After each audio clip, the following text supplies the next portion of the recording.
Hey, what's up guys? Welcome back to my channel. If you've been around for a while, you know what this is. If not, welcome to the May recap. First of all, happy Pride Month. I hope all of you are staying safe. I know, especially in the United States with all the laws getting passed, things are kind of sketchy for LGBT people, so please be careful out there if you do decide to go to Pride parades and everything. Stick together, use common sense, etc, etc. You guys know what you're doing. With that out of the way, things are going to be a little bit different. Obviously because of everything that happened this month, which I will be talking about. Not too in depth, but some things of this video are going to be different than the usual monthly recaps. Although I would like to point out that this is the whole year rotation of the monthly recaps. I started in May, it's May again, happy anniversary. So we're going to be going over the birthdays in May. I do have a little bit of staff statistics, but it's mostly from after the shutdown. And then I'm going to be talking about the shutdown and then the reawakening and the Alright, so let's get right into it. Kicking it off with the birthdays, again, I didn't really have access to the forums anymore, so hopefully whatever was written down is already there. If I did miss you, I apologize. I kind of used the Plexverse forums a little bit, but since there's not a lot of people there, there's not a lot of birthdays that are public. And then if I say your name wrong, too bad.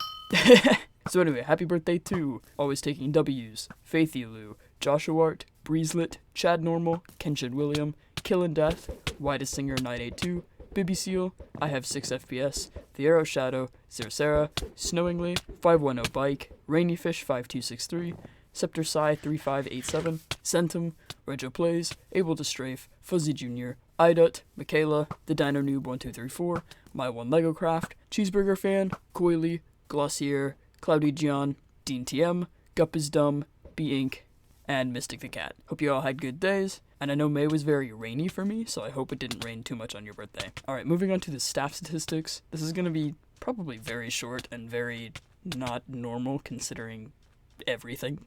First of all, I feel obligated to say for the sake of the video that there were no new staff. Everybody that was promoted or demoted was already here. So, yeah.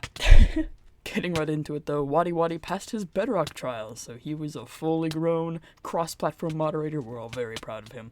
Bro actually became the second co-lead of Discord management, and then I became the third co-lead of Discord management. So it was Toki at the top, and then Marzi, Andrew, and I helped her run things for a little while. And then that's it! That's all that I have written down, because on May 11th, around 7 PM, the Bedrock server went down and then didn't come back online, and then the Java server and Zenforo, the forums, went down around noon Eastern Standard Time on the 12th, so the next day.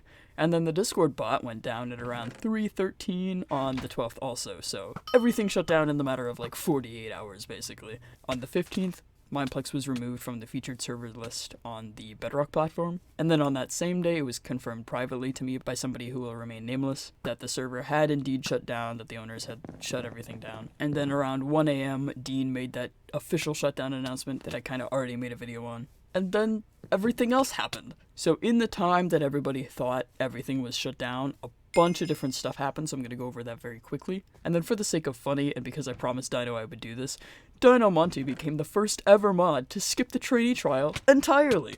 We promoted him from community Discord management to staff Discord management, which is just Discord management, because there was really no need for the separation between the community and the staff anymore anyway. We also opened up the private staff Discord for Mineplex open to anyone who had ever been staff ever, which included people who were demoted or resigned or anything over the entirety of the Mineplex era, I guess. So we had people coming in that we hadn't seen in years, we had people coming in that we didn't like, we had people coming in who really should not have been able to come back for obvious reasons, but it was like a whole real family reunion, because again, you had the people that you really liked, the people that you missed, the people that you enjoyed spending time with, and then the people that why are they here? You know? But it was cool nonetheless. Dean told us all what was happening before he announced it to the community. And again, I already made a video about that, so I'm not going to go too much into detail. Also, because of the shutdown, we had a couple projects sprout from the ashes, and that was Project 19 by Guardian and Nick, and then Plexverse by Slip and whoever else was over there, I don't remember. Those two have since announced that they were shutting down, but I found it prevalent to announce that because it was a big part of while Mineplex was still dead. We also had the 2-year anniversary of Discord management while this was all happening, so happy anniversary a second time in this video. And now, because Samido is back, there is a whole different set of what the hell is going on, but in a good way, I guess? There's a lot of controversy within the staff of what's going on and who is running what.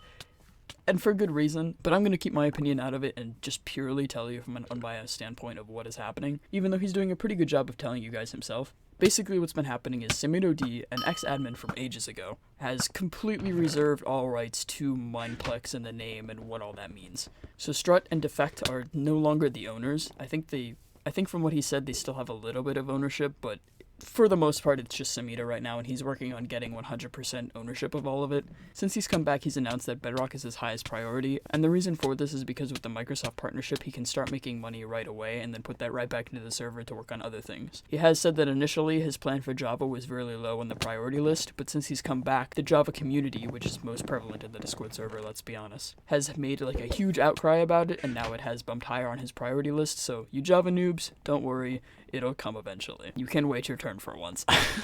Sam has also announced that he will not be allowing any quote-unquote copycat servers to be launched, including Plexverse and Project 19's. And then two of the bigger announcements recently is that he brought back Chiss, and for those who don't know, Chiss was a much-loved higher-up way back when, but he is back not as an owner, but as a kind of back-end mentor of things regarding the new team that Sam has brought on. He's also brought back Apple G, who is an old owner, and he is going to be a quote-unquote strategic business advisor, so we'll see how that goes. I will link Sam's announcement video in the description because I'm not going to go over everything that he's talked about, but yeah, that's the basics of what's been happening with the death and then the undeath of the server. So that concludes the video. Thank you guys so much for watching, and I'll see you guys in July for the June recap.